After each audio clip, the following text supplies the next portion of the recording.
Got a special one for you. This is probably gonna be a quick one. I just went over my entire bike, but I do have one more thing, and that is to put on my race set of pedals. So these black ones, these are my practice set. I just put together a set of race specific pedals. These are the HT T2 SX. So you'll notice there's a gold spindle. Well, this spindle is actually a titanium one. The spindle did not come with the pedal. This is a custom order. So while I get these pedals finished up, I thought it'd be a cool moment to show you guys kind of a inside the pros bikes with a pro tip on your pedals. I say pro tip, but it's not something that every pro does, but it is a common thing. Before I get into what I've done with the spindle, the main thing we're gonna talk about is, you guys have seen it before, I have this stuff on my pedal, right? That's actually JB Weld. Well, that's what we're gonna get into. I'm gonna explain why I do that, but first I'm gonna tell you what I actually did to make these HT pedals even better. So one, I've obviously put in the titanium spindle.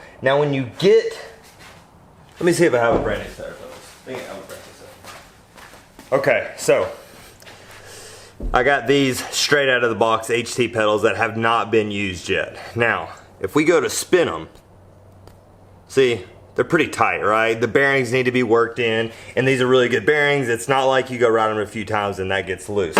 So what I've done, while I had this pedal apart, it's literally 2 bolts and all this comes apart super easy. Kids, I'm not saying go do this without a parent or guardian or something around, or someone who knows what they're doing, but it is a super simple process. 2 bolt, take this outer bolt off. There's a bolt that holds the spindle in. When you take it all out, what I do is take carb cleaner and I spray out all the grease that's in there. I spray the bearings, get them spinning a little more free. I don't repack it with grease, I actually just put an oil in there, and that as soon as you put it back together, you immediately free up the bearings so much. And you guys know I always talk about the 1%ers, right? So not that this might not even make the biggest difference in the world at all, but I like to think all these little things you do, it's for that one shot at that perfect gate and that perfect first straightaway and that perfect lap, right? So we do all these things for that one lap where it matters. At the end of the day, the kid next to you on the gate might have went and took a dump right before he got on the gate and been a couple pounds lighter than you,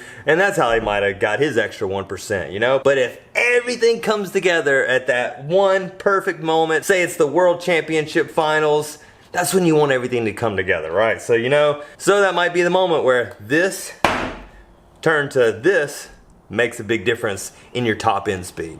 I don't know. And to be honest, this kind of stuff is just fun to me. It's not that I'm doing it for the performance.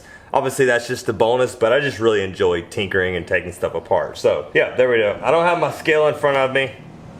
To be honest, they don't even feel any different, but the gold spindle is cool, and I know it's a titanium spindle, and it is lighter, so again, 1%ers, all right? Now, let's go into the JB Weld trick and talk about why. Now, this is probably gonna be pretty hard to show, but when I go to clip my shoe in, doesn't matter what pair of shoes you have, they all are pretty close to this.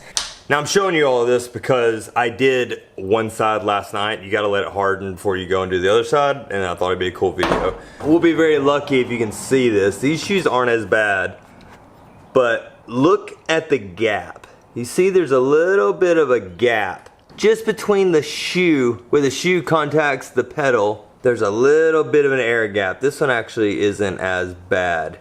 Shimano's aren't even that bad, to be honest. You guys can't see it, but I could slide a piece of paper in between there. So depending on the clip shoe you ride, you might actually feel a little bit of play. Well, me personally, I hate that play. I don't care if the actual clip is tight or loose, but I hate feeling that rock feeling. So like when I used to run the mountain bike style shoe, that one was pretty bad and I had to do this. You know, you have the big platform pedals and the little cage pedals. Well, if you look here, if you've never looked, that's the only part of your shoe that actually touches the pedal. So if you have those big cages, it's just a bunch of wasted space. It's not even usable. And even if you come unclipped and you're trying to find the pedal, like usually if you come unclipped in a race, your race is over anyways. So, or you've lost plenty of positions you're probably not gonna get back. So keep that in mind. That is the only area your foot actually has contact when you're applying that force through your pedals. So seeing how we had that little gap, and I hate that, that's why I put the JB Weld on here. And then I like to use some carb cleaner or brake cleaner, really make sure that surface gets nice and clean. What I'm gonna aim to do is cover this area to the edge. You want to try to avoid it going over the edge. And I like to go about halfway between those bolts, really. All you're doing is just making that surface a little thicker for your shoe to sit on, and it makes such a big difference. Scrape off anything that flows over the edge, because you do not want to get around your spindle. Alright, and there we have it.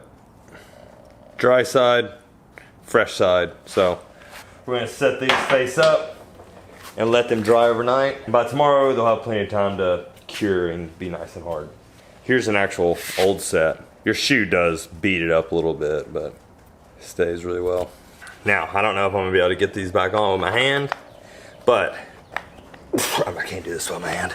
So, now, with the JB Weld side, there's no air gap in between those pedals. In return, it not only eliminates the side to side, it makes it tighter. So your foot actually hits that before it tries to clip in, so it will make it harder to clip in, so you gotta make sure it's pretty thin.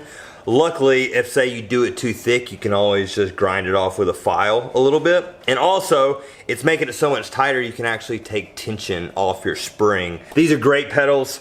I've had problems with Shimano clip pedals my entire career. Nothing against Shimano products, it's just that pedal that I used to use was just a dated system and it just didn't really work well for BMX. I found a way that I can modify them and they work great, but it just got old. So it's nice, my modifications now is just adding a little bit of JB Weld to thicken it up. But what I will say, these pedals, as great as they are, this little bar is very thin, and when these get worn out, they will break. But if you have too much tension on your pedals, say you get a brand new set of HTs and you just think the springs need to be all the way locked out, you're gonna take a big chance of breaking these. Look at mine, for example. My spring is not even at the halfway point, and it has plenty of tension on my pedal. And that's it.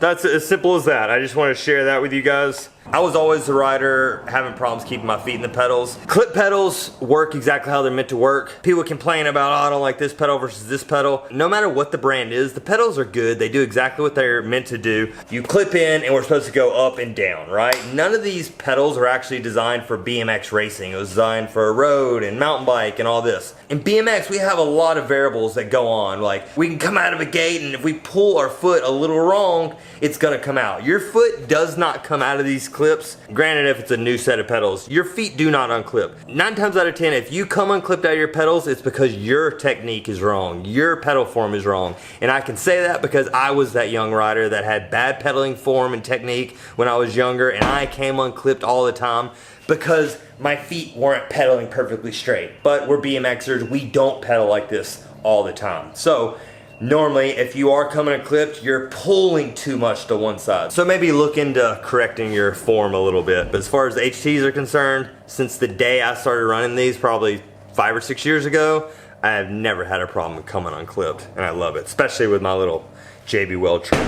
I hope that's a tip that can help you. If you have problems coming unclipped, give it a try. My little riders, don't go try to do it yourself, please. If you get this stuff in anywhere besides where it's meant to be, you could ruin your whole pedal because this stuff does not come off. It's JB Weld for a reason, right? So, all right, I'm gonna sign off. Until the next one, I gotta wrap it up. It's getting hot in here. See you guys soon. Peace.